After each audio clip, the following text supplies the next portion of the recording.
Hey everyone, Felix from Nintendo Life here, and today we're here to review Stray for the Nintendo Switch. This review was written by the wonderful Niall Bowie for NintendoLife.com and has been adapted into this video by me.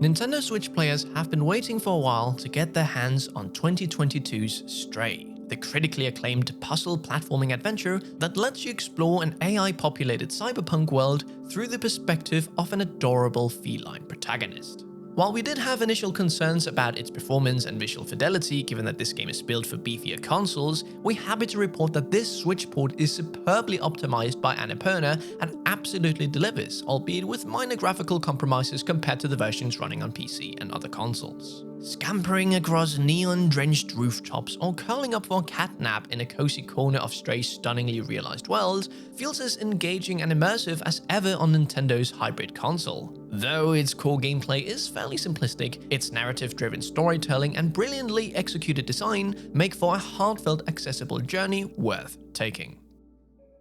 You control a nameless ginger cat with the simple goal of returning home after being separated from your pack.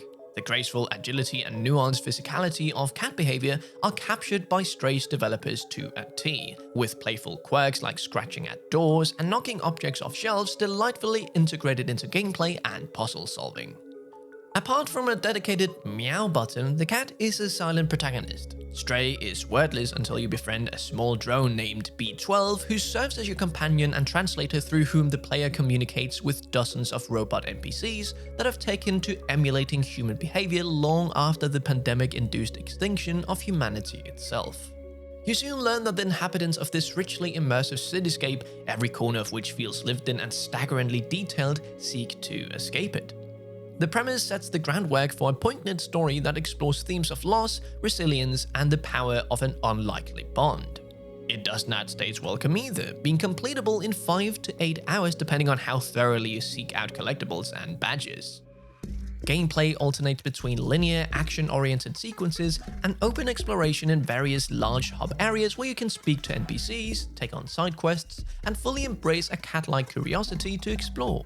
Stray's controls are deliberately user-friendly, shunning the usual need for precision in traditional platforming in favor of a simplified auto-guided jumping mechanic that spares you potential frustration and helps maintain immersion.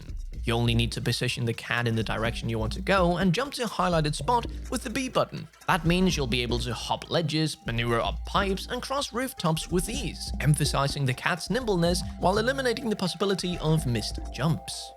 Stray revels in letting you move like a feline, whether by outrunning enemies, fluidly traversing hard-to-reach vertical climbs, or using its small size to squeak through narrow gaps. Stray uses your drone companion both as a narrative anchor and a way of getting around the obvious limitations of being an ordinary cat. It stows away in a high-tech harness that doubles as your inventory, and in darker areas it can also serve as a flashlight. The various linear segments involve chase sequences, light combat, and stealth with environmental puzzle-solving peppered throughout. Serving as a counterweight to its free-roaming exploration, there's little in the way of a challenge here, and the overall mechanics are simple, perhaps even shallow, but Stray is concerned with telling a story, not testing your skills. All in all, these elements successfully tie together to give you a well-paced campaign that is equal parts action, exploration, and moments of respite. It all unfolds in a setting imbued with melancholic beauty and unrelenting grit. The German word Ruinenlust, the satisfaction one feels when looking at decayed structures, certainly struck us as we played. Stray's soundtrack and audio design are also deserving of praise. Composer Van Kruisen leverages melodic ambience and humming synths to great effect, occasionally incorporating acoustic tones that remind us of Nine Inch Nails' quieter instrumental works. Moments of tension are likewise enhanced by pulse-pounding electronics that heighten the stakes. We had relatively few bugbears along the way.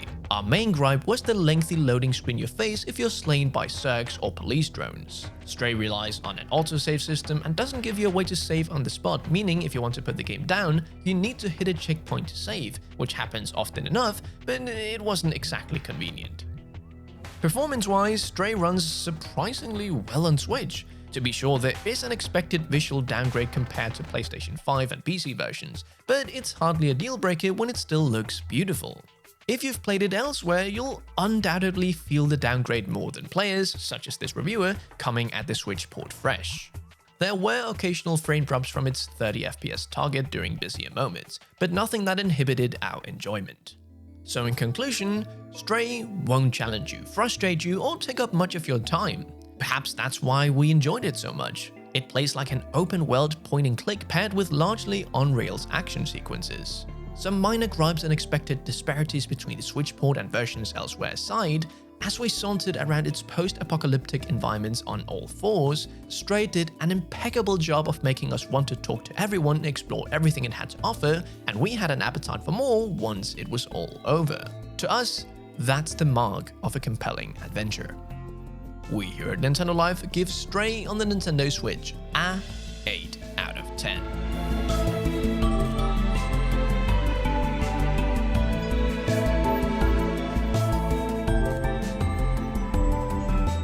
And now with the review done, it's time for Felix's personal thoughts. So I come from the perspective of having already played the game on PS5 and absolutely loved it, but sadly, that hindered my enjoyment of the Switch port. My favorite aspects were its mesmerizing, detailed visuals and the fantastic haptics, and so much of that just feels lost here on Switch. The graphics have taken a huge hit, and also controlling the cat doesn't feel nearly as smooth or snappy as it did on PS5. It feels like there's a little latency when you move the cat around, which severely impacted my enjoyment of the game here on the Switch. And the haptics, it's such a shame, especially given the Switch controller has some quite tasty HD rumble capabilities. What they opted for here is instead just turn vibrations on or turn them off. Where I noticed it especially was when you walk around inside this barrel. On the PlayStation, you can feel the barrel and all its bumps when you roll it around. On the Switch, they just turn it on to max and